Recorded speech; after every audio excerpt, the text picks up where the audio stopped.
Hi guys, so pauwi na kami and sana nag-enjoy kayo habang pinapanood tong vlog na to. At kami rin ay nag-enjoy at syempre nabusog rin kami sa pamamagitan lamang ng maliit lang na budget, pero uuwi kaming busog. So mag-dinner na ba? Hindi na bro. Hindi na. So sana ay nakatulong tong tips and tong video na to. Kasi isa din kaming katulad na mahilig magtipid, lalo na ngayon. At midterms, marami kaming mga kinakailangan na bilhin sa aming mga plates bilang artist students. So, hindi na po makapagsalita yung kasama ko. Sobrang kasi. 10 pesos lang to guys.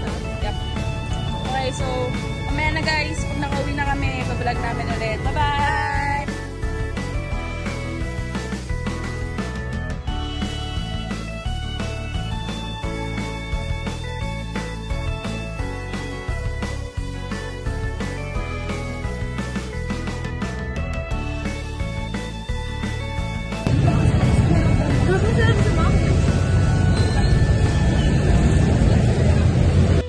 Ngunit kahit